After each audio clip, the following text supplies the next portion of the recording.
Seita estaba sentado en el suelo, encorvado contra un pilar, a la salida de la estación Sanomilla, junto a la playa, con las piernas estiradas frente a él.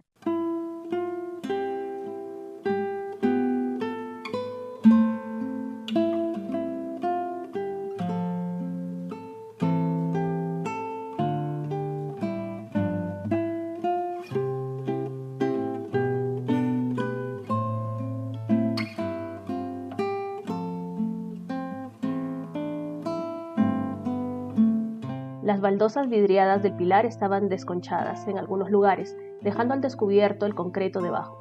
Aunque su piel había sido quemada por el fuerte sol y no se había bañado en casi un mes, las mejillas hundidas de Seita estaban pálidas. Por la noche observaba las siluetas de hombres que blandían fuego y maldecían como asaltantes llenos de arrogancia, y por la mañana veía a los niños caminar a la escuela como si nada hubiera pasado. Los que vestían uniformes de color caqui y llevaban sus pertenencias envueltas en paños blancos eran de Kobe First. Los que llevaban carteras eran de escuelas secundarias públicas. Las niñas de Kenichi, Shinwa, Shoin y Yamate vestían pantalones holgados y blusas de media altura, pero se las podía distinguir por sus cuellos.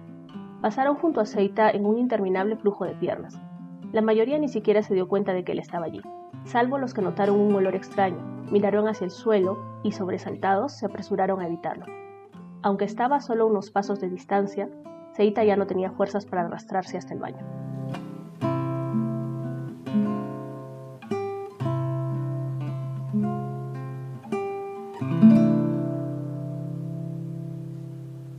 Así empieza La tumba de las luciérnagas, novela corta del escritor japonés Akiyuki Nosaka, publicada en 1967 y adaptada a la animación por Isao Takahata, cofundador de Estudio Ghibli en 1988. En el 11º episodio del podcast de Mama Otaku, analizaremos esta película de culto desde un enfoque actual de derechos humanos que no existían como tales durante la época retratada en la historia. Y aunque el tema es complejo y la propuesta bastante triste, empiezo el programa de hoy deseándoles buenos días, tardes o noches y dándoles la bienvenida.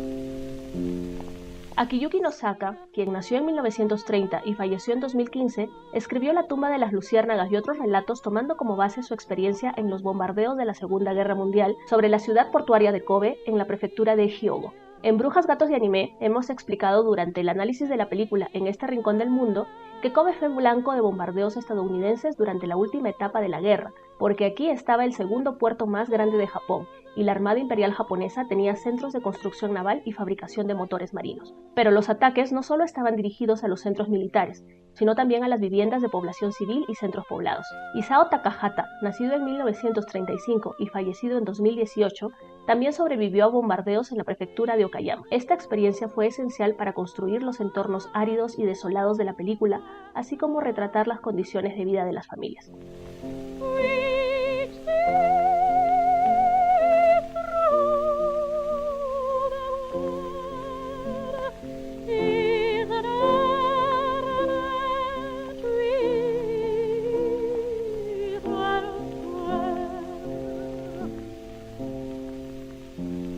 La tumba de las luciérnagas narra la historia de dos hermanos, Seita de 14 años y Setsuko de 4 años, desde marzo hasta septiembre de 1945.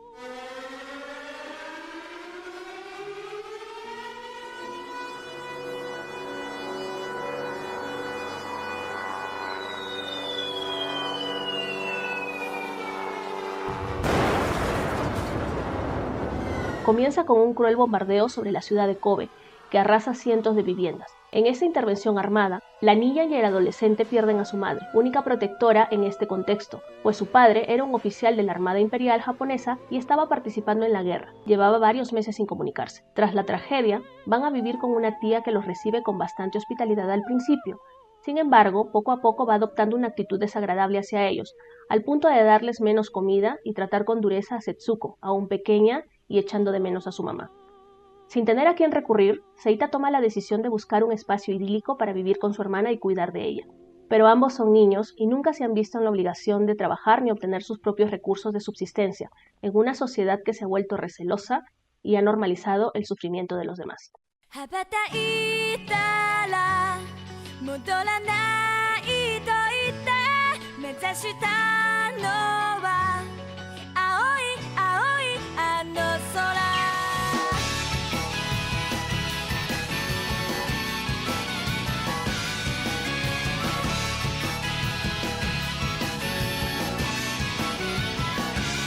Antes de pasar al análisis, debo advertir que en este programa no vamos a tener cuidado con los spoilers, porque la narración está construida de manera que en la primera frase nos cuenta el desenlace de la historia, y todo el desarrollo posterior nos brinda información de cómo ocurrió.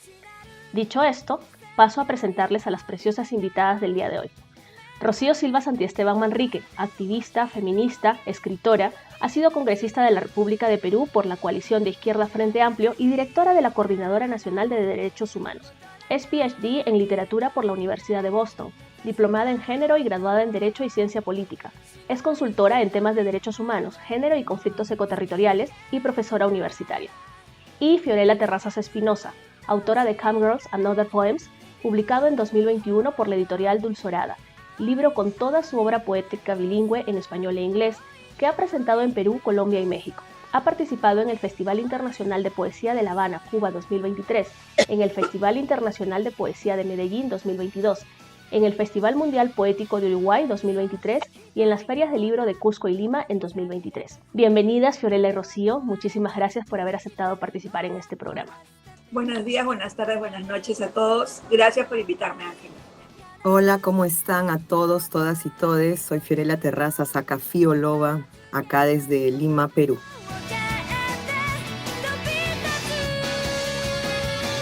Normalmente empezamos el diálogo compartiendo nuestras impresiones sobre la película, que además creo que todas hemos vuelto a ver recientemente para este programa, ¿verdad? En realidad es la primera vez que la veo en su totalidad. Claro, la película es muy hermosa. A mí me parece que, bueno, más allá del tema de derechos humanos, la estética de la película, los diálogos, la representación también de una historia muy real, ¿no? Porque es demasiado real la historia, ¿no? Lo que hace el anime es que permite ciertas partes que son fuertes, ¿no? Por ejemplo, la parte cuando se quema la niña, ¿no? El hermano, ya al final de la película. Esa parte, o sea, si hubiera sido no en anime, sino en una película con seres humanos, hubiera sido quizás demasiado chocante, pero en el anime cobra otra connotación. También toda esta maravillosa idea de las luciérnagas, ¿no? O sea, como una metáfora de la luz, de la vida. Hay varias cosas que se ponen en juego, ¿no?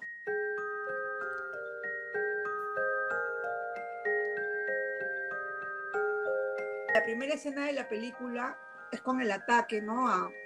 El bombardeo a Kobe, y en un primer momento caen todas estas como bombas, pero como que no explotan, ¿no? Seiko se queda impresionado y preguntándose qué va a pasar, y de pronto comienzan a explotar. Es verdaderamente tremendamente emotiva. Sin duda también la relación de los dos hermanitos, ¿no? Esa relación de un chiquillo de 14 años que tiene que asumir como la paternidad de la niña, ¿no? Y tiene que estar llevándola, cargándola, pero también cuidándola. Y claro, como es un niño, al final no sabe qué está haciendo, ¿no? Esta escena tremendamente terrible, final, en que le pone un poquito de sandía en su boca, ¿no? Y piensa que puede continuar, y finalmente ella ya no tenía fuerza, ¿no?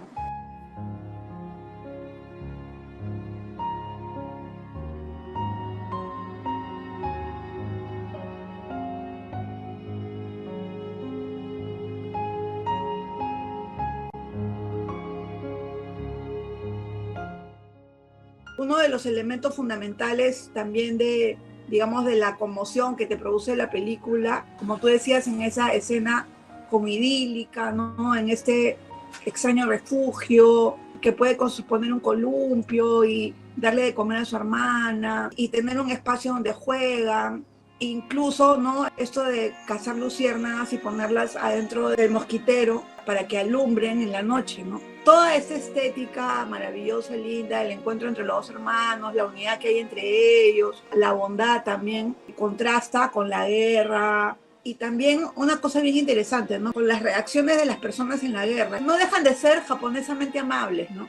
sino que se vuelven mucho más desconfiados y tienen miedo porque obviamente están en una situación abismal, ¿no? Una situación tremenda, ¿no? Y bueno, y solo para terminar, digamos, esta desesperación del niño de robar cosas, ¿no? Y tratar de venderlas, y claro, la gente sospecha, ¿no?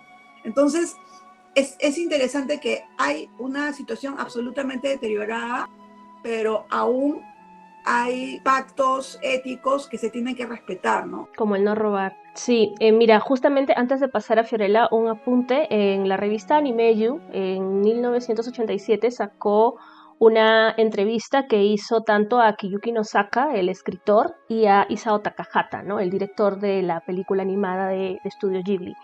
Y en esta película había mucho interés por parte del escritor de saber si Seita y Setsuko se estaban divirtiendo, porque aquella parte que tú describes que es idílica, ¿no? Y que en donde ellos son plenamente niños, era muy importante para el autor, ¿no? Son niños que su vida se les está viniendo abajo, pero no dejan de ser niños en ese momento. Pero desafortunadamente pues no tienen la intervención de personas que pueden tomar decisiones para ayudarlos de manera eficaz.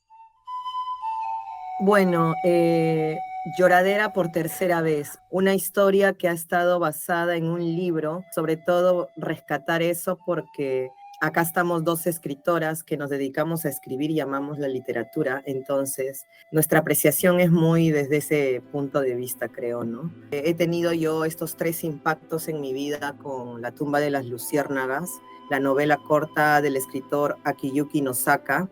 Y bueno, la animación de Isao Takahata me parece que es precisa, como hemos estado investigando nosotras anteriormente, gracias a Ángela, Mamá Otaku, que nos da los alcances otakus, sobre esta película y sus trazos, porque no solamente es la idea de ver este contraste de cómo cambia la situación de estas criaturitas, de estos pequeños niños inocentes que solo quieren jugar de un momento a otro, cómo inicia la película con un paisaje ya desastroso que ya te está adelantando a la historia, entonces tú ya tienes predeterminado que justamente va a terminar mal.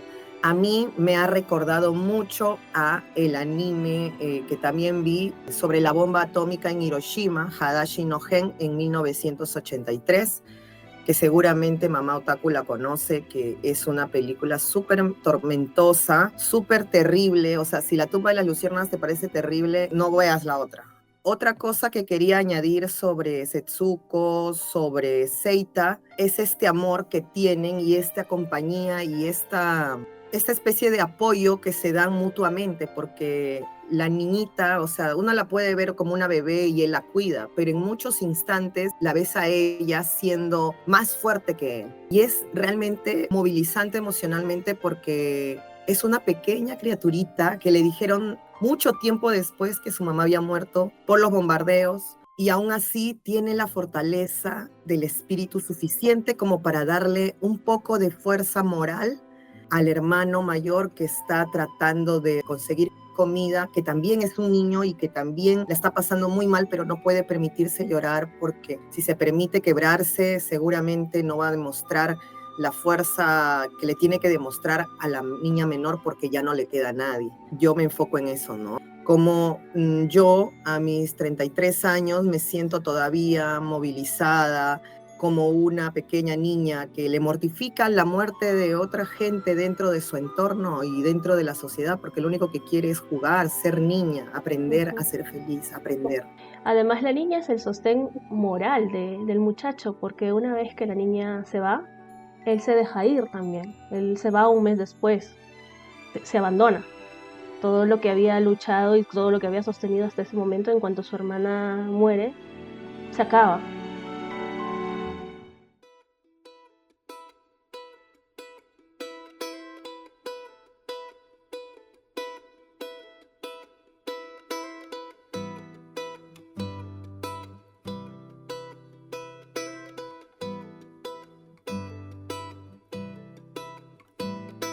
Hay un tema respecto a lo del padre. El padre estaba o como capitán o como parte de la tripulación del Maya, porque el niño lo menciona, y el Maya ya había sido hundido el 23 de octubre de 1944. Y ellos, siendo familia de oficial de la Armada Imperial, no lo sabían. Cuando empieza la película, ese barco ya estaba hundido y ellos no lo sabían. Es bastante curioso también, ¿no?, cómo funciona todo el tema del ejército respecto a las propias familias de los militares que han estado luchando. Falta de información, falta de apoyo directo, estos dos niños quedan en orfandad y mueren sin que nadie sepa de ellos, en una situación muy difícil para un país, pues que, bueno, para una armada imperial que la verdad es que le había estado liando bastante ya desde años antes en Asia y luego pues con Estados Unidos. Pero bueno, la población civil allí que tenía que pagar, ¿no? ¿Por qué tenía que verse implicada a ese nivel, al punto de que les lanzaban ataques directos? Y las 2 bombas atómicas fueron ataques directos a población civil.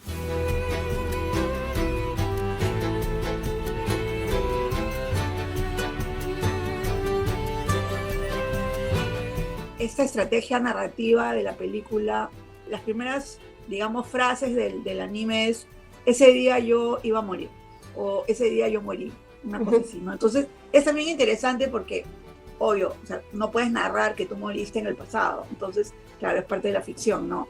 Esta técnica, que es bien interesante, yo la había leído antes en un famoso cuento de Yukio Mishima que se llama Patriotismo.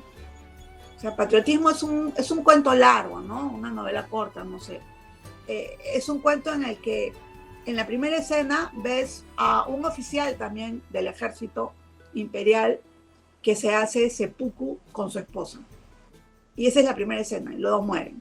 Lo interesante de esa técnica es que ya no hay sorpresa. Ya no hay sorpresa.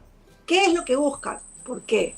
Igual en ese anime uno ve al principio que este joven, que no sabemos, niño, ¿no?, muere, y que tiene una latita, y que el individuo que está haciendo la limpieza en esa zona encuentra esa latita y entonces la tira, ¿no? Y ahí vemos el fantasma de Setsuko, que ve a su propio hermano que está ya muerto y que quiere acercarse, pero de pronto se encuentra con su propio hermano que la toca, ¿no? Entonces ahí entendemos de que son las almas, están en otro espacio, en otro universo, en fin, ¿no?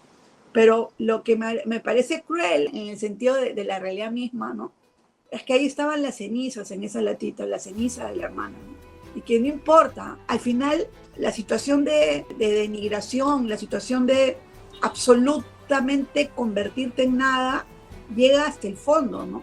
Claro. Porque las cenizas, incluso las cenizas de la niña, son lanzadas, tiradas y no importa, ¿no? Pero ahí viene la parte en que una persona es recordada en tanto sus deudos estén con vida y la recuerden, porque en cuanto desaparece Seita, desaparece toda la familia. Ya no hay quien guarde las cenizas de Setsuko. Y bueno, o sea, la sociedad estaba tan en crisis en ese momento que estos niños que estaban muriendo a vista y paciencia de todo el mundo eran una vergüenza. O sea, van a llegar los estadounidenses y van a ver a todos estos vagos aquí tirados, que es una de las primeras frases de la película, que te hace pensar, estas personas ya pasaron la parte más dura y no han recuperado un poco de humanidad como para darse cuenta de que estos muchachos aquí muriendo son niños que han sido desplazados por la guerra y que lo han perdido todo, ¿verdad? Eso es muy duro también.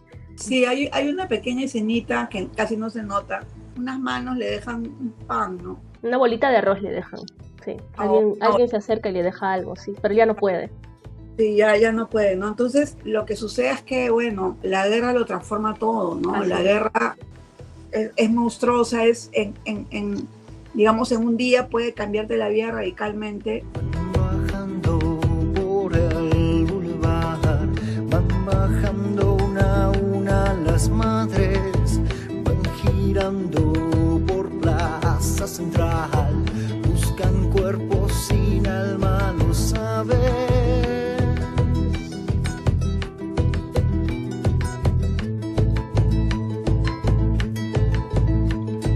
Bien importante que has dicho para entrar un poco en el tema de derechos humanos, cuando él muere ya hasta las cenizas se olvidan, ¿no? Es sumamente importante la memoria en los familiares, en las personas vinculadas con la víctima. En nuestro país, quienes han llevado adelante la gran defensa de los derechos humanos durante la época del conflicto armado interno han sido las mamás, las esposas y las hijas de las víctimas, porque durante el conflicto armado, digamos, según información de la Comisión de la Verdad y Reconciliación, murieron aproximadamente 69.280 personas. Y de esa cantidad de personas que murieron, el porcentaje más alto de fallecidos, casi 80%, han sido hombres, varones.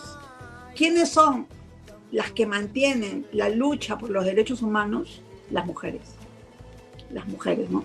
Y por ejemplo, en nuestro país, que podríamos hacer un montón de animes en esa línea, una de las historias más fuertes son las historias de las mujeres que han organizado la Asociación Nacional de Familiares de Secuestrados y Desaparecidos del Perú, ANFASEP, a quienes en Ayacucho todo el mundo les dice las mamitas de ANFASEP, mujeres, incluso jóvenes también, ¿no? Esposas o hijas o hermanas, que han mantenido la esperanza de encontrar justicia, no de encontrar a sus familiares porque saben que han sido asesinados, pero sí de encontrar justicia. Y esa búsqueda, ese tesón, esa, digamos, resistencia y persistencia es lo que ha permitido que hoy en día en Ayacucho ANFASEP tenga un museo de la memoria, pequeñito, pero un museo de la memoria, y que al costado del cuartel Los Cabitos, ANFASEP haya podido recuperar la zona donde fueron enterrados los asesinados y desaparecidos de esa época y hacer de ese espacio un espacio de memoria, ¿no?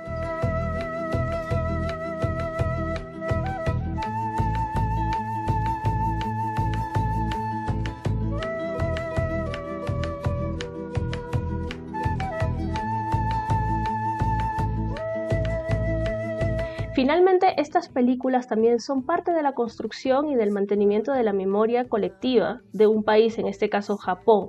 Pero es que a nivel de medios de comunicación, a nivel del arte, a nivel de la producción literaria, también se hace este ejercicio, intencionalmente o no, ¿no? Por ejemplo, se dice mucho que Nosaka escribió este y otros relatos sobre la guerra, basándose en su propia experiencia, pero además hay algunos de sus relatos que son en clave cómica. En algunas entrevistas, pues él habla de una expresión muy personal. O sea, no tenía la intención de que esto se convierta, no lo estoy citando, ¿no? Sino estoy interpretando algunas de sus respuestas. No es que tuviese la intención de que esto se convierta en un formato que ayude a la sociedad japonesa a mantener la memoria.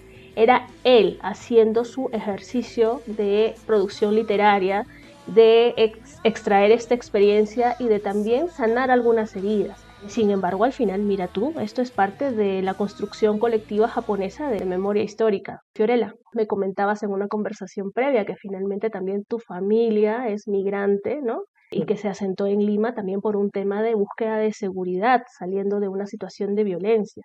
Así es. Hola, ya se me escucha. Mamá,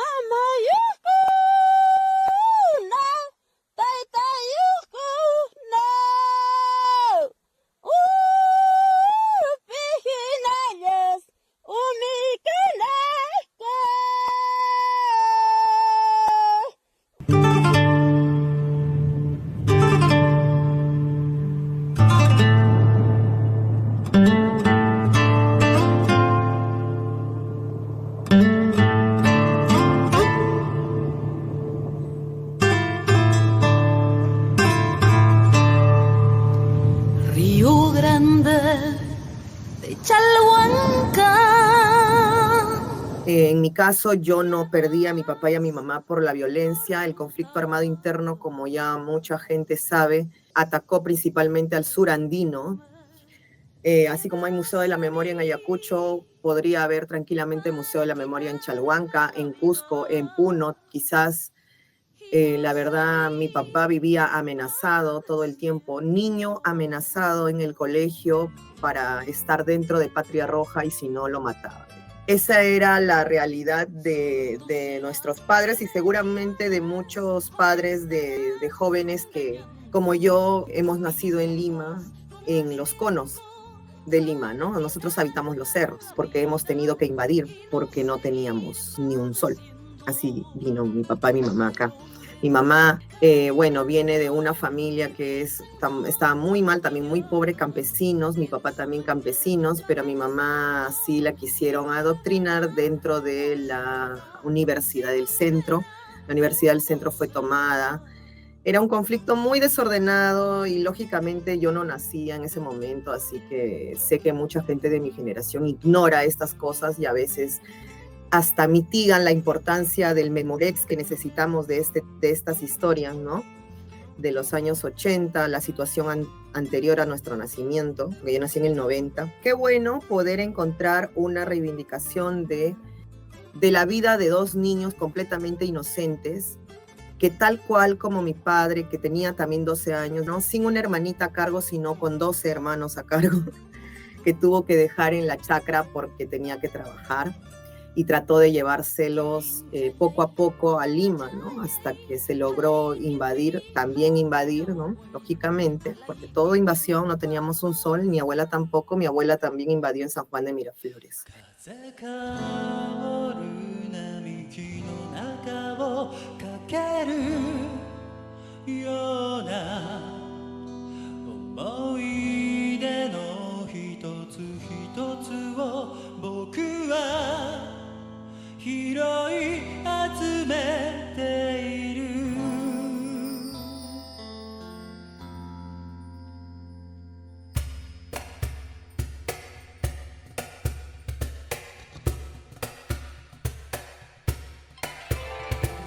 Que me llamaba la atención es esta tan fuerte cultura japonesa y valores japoneses, que incluso la maltratadora de la tía también va increciendo, ¿no? Igual también les prepara comida, etcétera, pero está fastidiada, ¿no? Con la presencia de estos niños, pensando que el padre va a regresar también, ¿no? Eso también es algo bastante interesante, una gran diferencia con nuestra época, ¿no?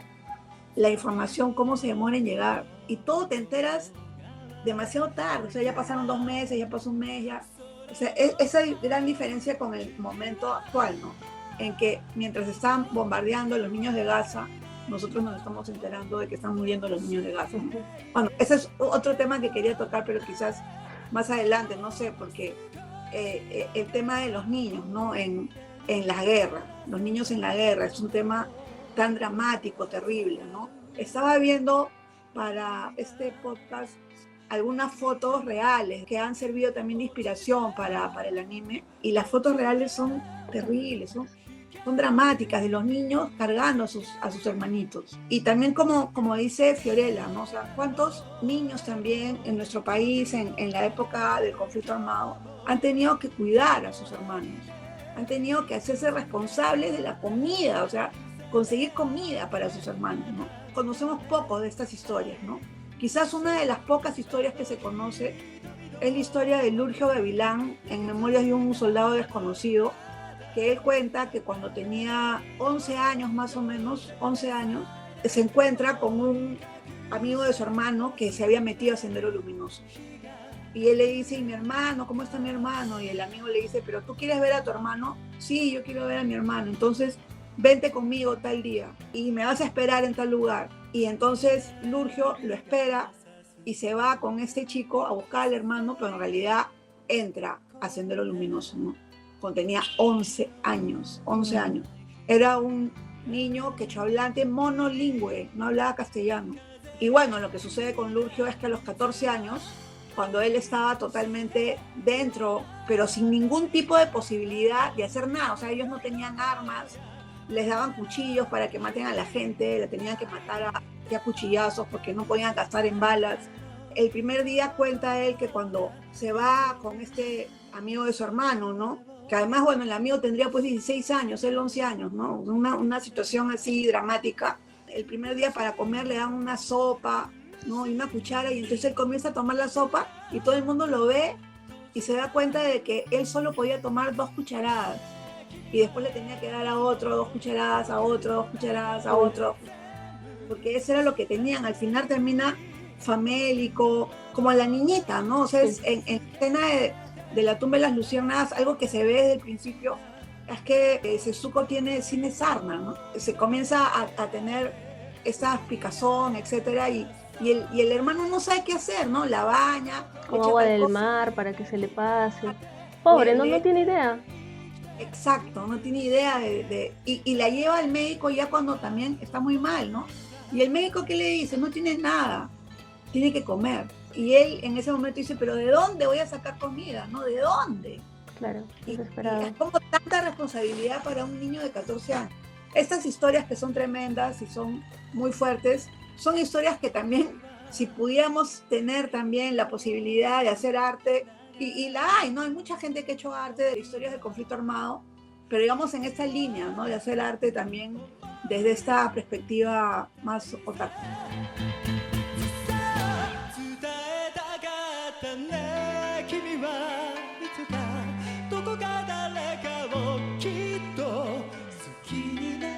Me gustaría que profundicemos en lo que es memoria y la importancia de la memoria, ¿no? Sobre todo desde un país donde hay por lo menos un 50% de opinión pública manifestando que no es realmente importante, ¿no? Que para poder seguir para adelante hay que olvidar.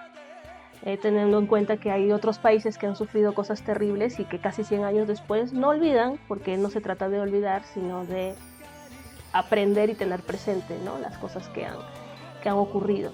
En esta entrevista que les mencionaba de Animeyu, hasta ese momento, hasta el 87 que se comienza a hacer Tumba de las Luciérnagas, Nosaka no había vendido los derechos para producir ningún tipo de película, ningún tipo de propuesta de live action. Cuando le proponen lo del anime, dice, bueno, ahí me parece que podría ser, y le encantó. Justamente en esa entrevista hay un contrapunto constante entre Takahata y Nosaka, y Nosaka le manifiesta que la forma en que está quedando el arte, la representación del espacio, los vínculos de las personas le parece espectacular y es tan parecido a lo que él vivió que por fin puede decir que hay una representación fuera de su libro digna para contar esta historia, ¿verdad?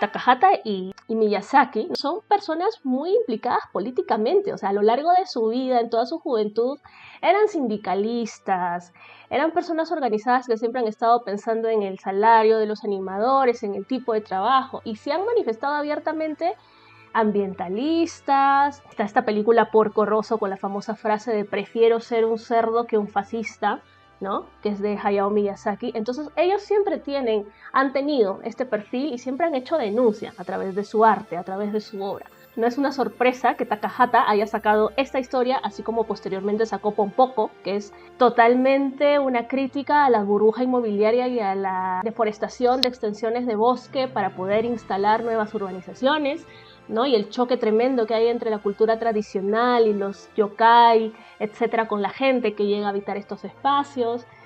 El cuento de la princesa Kaguya, que es una poesía también, aunque está basado en un cuento tradicional japonés. Ojalá que no desaparezca dentro de todo lo que es producción de manga anime, ¿no?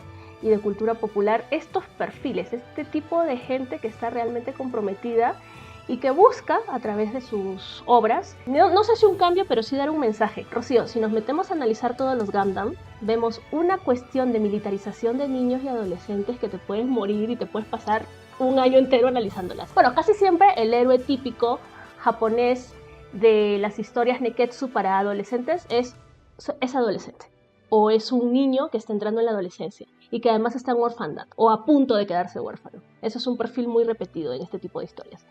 Claro, me imagino que está vinculado con la idea de que obviamente esos niños que están entrando a ser adolescentes, o sea, están aprendiendo la adultez, ¿no? Y la aprenden de una manera brutal, ¿no? A través de la guerra y, digamos, convertir a este niño héroe, ¿no? Un niño en un héroe, ¿no? Las historias reales, o sea, las historias de heroicidad son parte de la memoria histórica, ¿no? Son la construcción de un tipo de memoria histórica, ¿no?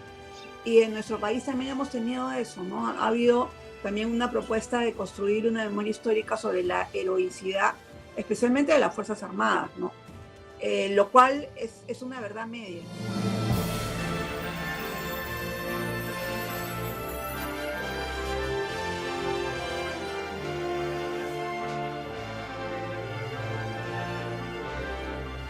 yo soy el doble de la edad de ustedes y cuando era niña también habían los primeros animes. Uno de los primeros que vi era La Princesa Caballero.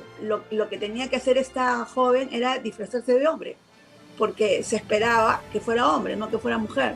El héroe tenía que ser varón. Y me pongo a pensar, ¿no? Finalmente, qué interesante todos estos contenidos que yo veía pues, a través de la televisión y finalmente han alimentado a la feminista que soy, ¿no? Desde esa época.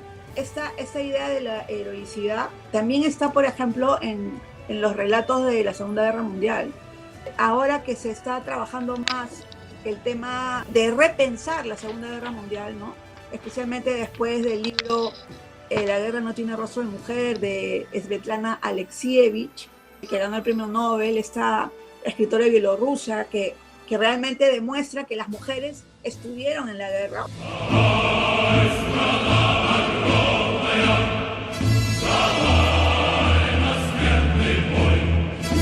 La diferencia con las mujeres de Estados Unidos es que para llegar a la Segunda Guerra Mundial, los estadounidenses tenían que cruzar todo el Atlántico. En cambio, los rusos estaban ahí, tenían que aguantar.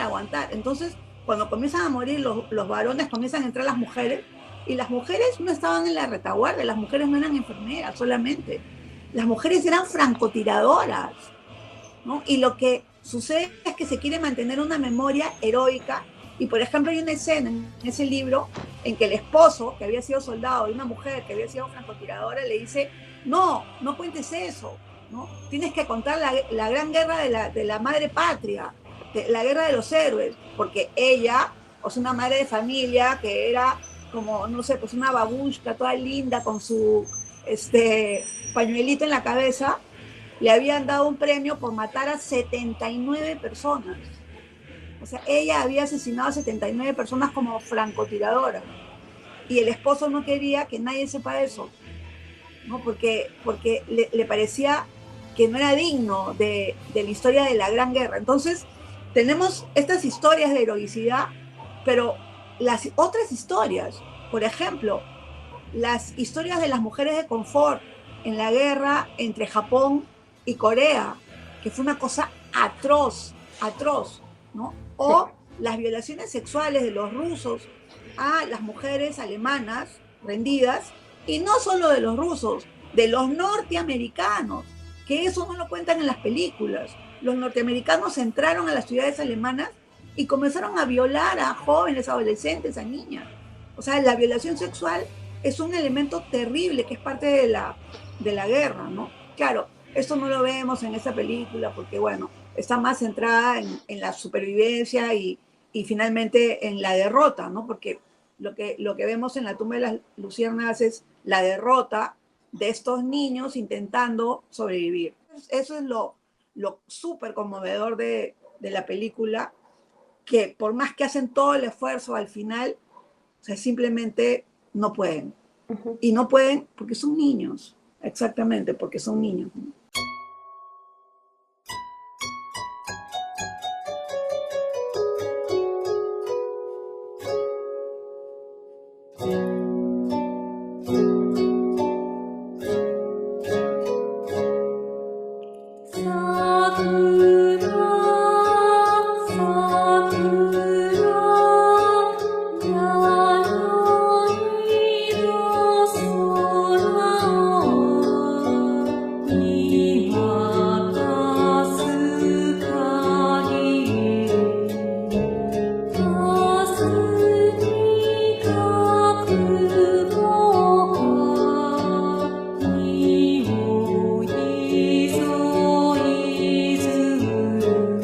Claro, pero es que ahí está el tema de las víctimas inocentes de la guerra, ¿no? Porque el ejército imperial japonés era un monstruo para Corea, era un monstruo para China. Tenían todo el tema de las mujeres de confort que mencionaste, lo que hicieron en Manchuria fue terrible también, pero es diferente lo que hace el ejército, ¿no? Lo que hacía Hirohito en ese momento, cuando aún se creía que el emperador era un dios, y lo que le pasa a las víctimas, ¿no? Porque las víctimas sufren de todos los bandos, en realidad. Sobre el tema de la memoria del conflicto armado, tenemos otras historias. Y felizmente tenemos esas otras historias. Ahora, esas otras historias no se han difundido tanto como la historia oficial, ¿no? de la guerra con Chile, por ejemplo. Pero a mí me parece que son historias que se tienen que difundir. Lo que se pretende hacer, hay una disputa, ¿no? Lo que estamos nosotros en una batalla por la memoria. Se pretende imponer desde cierto espacio político la memoria heroica, ¿no? Pero en realidad la memoria no ha sido heroica. Lo que ha pasado no ha sido nada heroico. Ha habido violaciones de derechos humanos de parte del ejército, de parte, obvio, del Sendero Luminoso y del MRTA, o por supuesto que sí, ¿no? O sea, ellos eran criminales. Mataron, asesinaron, violaron personas también. Pero el 80% de las violaciones sexuales las cometió el ejército o la policía. Y en nuestro país, el informe de la Comisión de la Verdad y Reconciliación dio la primera cifra, que eran como 500 mujeres que habían sido violadas, que fueron los casos que se recogieron con los testimonios, ¿no? Porque una de las cosas importantes de la Comisión de la Verdad fue que recogió 16.000 testimonios. No los procesó todos, ahí están los testimonios, algunos se pueden leer, otros no se pueden leer porque son reservados, pero recogió esta historia de que habían 500 mujeres violadas. Se abre un registro de víctimas. En nuestro país, el Ministerio de Justicia tiene el registro único de víctimas, el RUC. Hoy en día, Ángela Fiorella, hay 7.280 personas inscritas como víctimas de violación sexual y de violencia sexual. ¿Cuántos juicios hay contra estos malditos violadores, contra estos perpetradores que hicieron crueldad y media con los cuerpos de las mujeres, incluso estando las mujeres muertas? Un juicio. Que tiemble el Estado, los cielos, las calles, que tiemblen los jueces y los judiciales. Hoy a las mujeres nos quitan la calma, nos sembraron miedo, nos crecieron alas. Las mujeres somos invisibilizadas y asesinadas en Perú. Tenemos cifras muy altas y también cifras muy altas de violencia sexual hacia las niñas. Y también mencionar, aparte de eso, que aquí en este país todavía hay gente que obliga a las niñas a ser madres. Lamentablemente se ha movido mucho el paradigma de la feminidad o del ser mujer en Perú. Nosotras venimos de la ancestralidad y de la tradición y el tahuantinsuyo. Yo me encontré alguna vez en Cusco con un libro en donde encontré la leyenda de Mamahuaco, y la Mamahuaco es esta mujer, solamente para comentarles acá, que fue el prototipo de la mujer varonil y guerrera en oposición a Mamahuaco, segunda pareja de Manco Cápac. Cabello de Balboa cuenta que Mamahuaco hacía el oficio de valiente capitán y que conducía ejércitos. Esta característica masculina se explicaba en aymara con la palabra huaco, que en dicho idioma representa a la mujer varonil que no se amedrenta ni por el frío ni por el trabajo y que es libre. Entonces, rescatando esto, la leyenda de Mamahuaco me ha demostrado a mí desde muy joven que en mi sangre está la fuerza del poder para yo lograr lo que quiera. Y para las niñas, un mensaje sobre todo, ¿no? Si quieren ser escritoras, si quieren vestirse como de colores, o quieran ser educadoras. O defensoras de derechos rosado, humanos. O defensora de los derechos humanos, o congresista, o presidente, con cabello rosado lo pueden ser porque ya vieron la película Barbie, puede ser lo que quiera hacer. No esperemos a que nuestras infancias pierdan así, tal como en la película La tumba de las luciérnagas, que las infancias no se vean amedrentadas y destruidas así, de esa manera.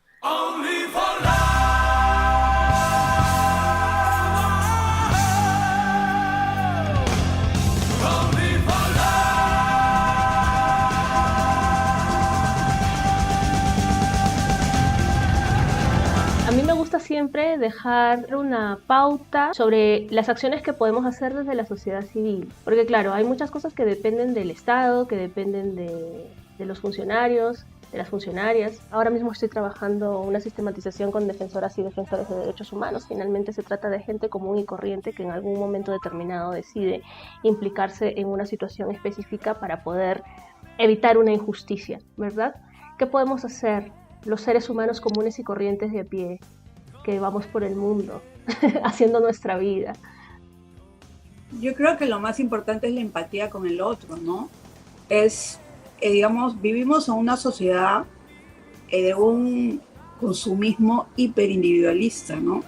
Que es obviamente la sociedad del capitalismo tardío, el capitalismo global, en la que están, digamos, implicados muchos países y que nos está diciendo todo el tiempo que todo es competencia y que debemos de competir entre nosotros mismos.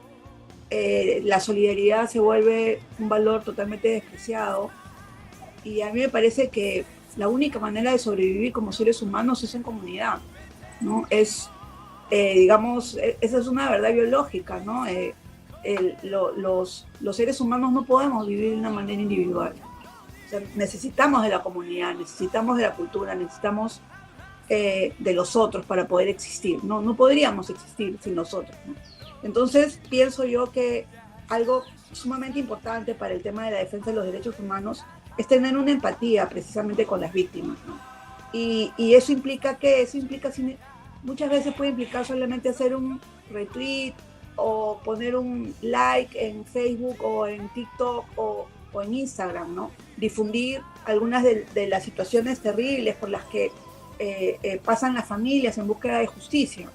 Eso es lo más importante. Yo siempre me he dado cuenta que cuando te solidarizas con el otro, la familia, las personas que están tremendamente golpeadas por la muerte de esa persona o haya pasado lo que haya pasado, se sienten, digamos, un poco mejor porque encuentran en tu rostro una devolución de ese sufrimiento y tú le devuelves con una atención, con una escucha. Escuchar es sumamente importante, ¿no? Escuchar es muy importante. Entonces, por ejemplo, sobre lo que ha pasado en nuestro país en los últimos meses, ¿no? De hecho, el 9 de enero se va a cumplir un año de la masacre de Juliaca, en la que murieron 17 personas en un solo día, ¿no? Y murieron con balas que les tiraban por la espalda, y eso ha sido verdaderamente dramático. En esa masacre murieron 2 mujeres, una mamá, una señora joven, y una niña jovencísima que no había cumplido ni 18 años, que estaba estudiando en la universidad en Cochabamba y había regresado para pasar la Navidad con sus papás. Y no estaba participando de ninguna movilización, pero así hubiera estado participando. O sea, tú no puedes participar de una movilización y que la respuesta sea que te metan un balazo. No. Eso no puede existir, ¿no? O sea, eso existe, o sea, eso fue, no sé, en la Revolución Francesa, pero ahora ya hemos cambiado. Se supone que estamos en estados que respetan los derechos, en teoría. Pero bueno, ya la gente lo ha gritado en las calles, esta democracia no es ya democracia, ya no es una democracia. Estamos en otro proceso, estamos en una situación en la que nos estamos acercando cada vez más a un autoritarismo, ya no solo del gobierno, sino del régimen, ¿no? Del propio Estado. Y eso me da miedo porque van a haber más violaciones de derechos humanos. Y si la gente no se siente empática con esas víctimas, entonces vamos a hundirnos como civilización, ¿no?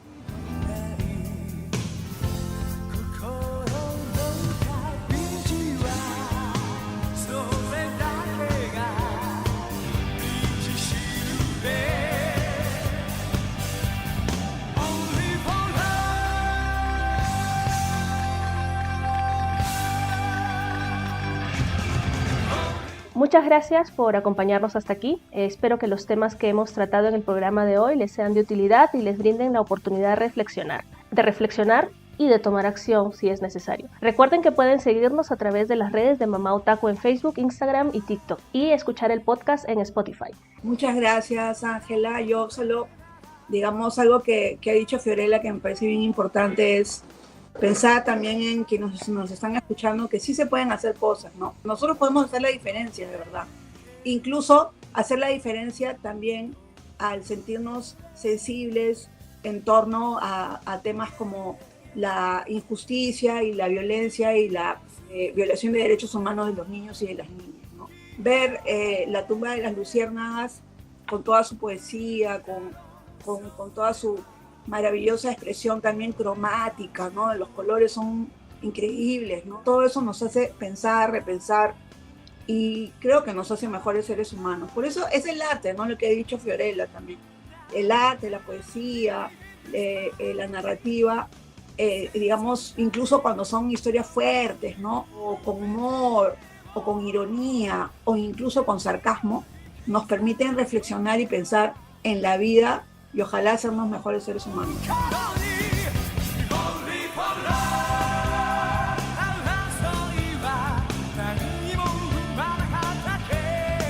También La tumba de las luciérnagas ha funcionado de disparador muy bueno y positivo para poder hablar de estos temas de falta de atención a nuestras infancias en su totalidad. Y espero que también podamos reflexionar de este tema de las infancias en la educación y la salud que tan mal nos está yendo en nuestro país para las personas de a pie, las personas de los conos, de los cerros, que siempre estamos apabullados y allí acumulados en las postas médicas, sobre todo niños, niñas que buscan vacunación, que buscan estar bien. Lamentablemente acá en nuestra realidad de Zárate, San Juan del Lurigancho, tenemos fábricas que están ahorita contaminando fuertemente el entorno. Yo estoy siendo contaminada en este momento. Creo que calidad de vida para nuestros niños, nuestras niñas, no solo en la capital, en el interior, y también empatía y representación para poder seguir reclamando justicia y reparación. Lamentablemente no estamos en una democracia, ahorita estamos a punto de sacar más comunicados y a punto de activarnos mucho más que antes, porque ya esto se está volviendo un autoritarismo total. Hay gente que se ha enroscado y que nunca va a salir del Congreso, y a nosotros y a los artistas que estamos muy unidos a la gente y a los sentimientos de las personas, porque somos neurodivergentes, muchos somos depresivos, estamos tristes. Entonces nosotros queremos la paz, queremos el amor, la belleza, y que las infancias puedan tener la educación que de verdad necesitan, y el acceso a la literatura más adelante, que de verdad necesitan. Muchas gracias a ustedes. Desde luego nadie merece vivir en un régimen autoritario donde se violen abiertamente los derechos humanos. Antes de despedirnos, les recuerdo que lean El Quemadero, por favor, de Rocío Silva Santiesteban. Cada narración de este libro te transmite y te transporta, y no, está muy bien. Lo he disfrutado muchísimo, Rocío. Lástima que en el programa no hemos podido hablar específicamente de la producción literaria de las invitadas. Espero que haya oportunidad más adelante. Y lo mismo con Camp Girl. Yo no soy de leer poesía, Fiorella, pero me ha enganchado y te lo agradezco profundamente. No se olviden de leerlo, y con esto nos despedimos. Recuerden que estaré muy atenta a sus comentarios. De corazón les deseo unas felices fiestas, mucha tranquilidad y amor junto a las personas que más quieren en el mundo. Muy feliz Navidad y nos vemos el próximo año.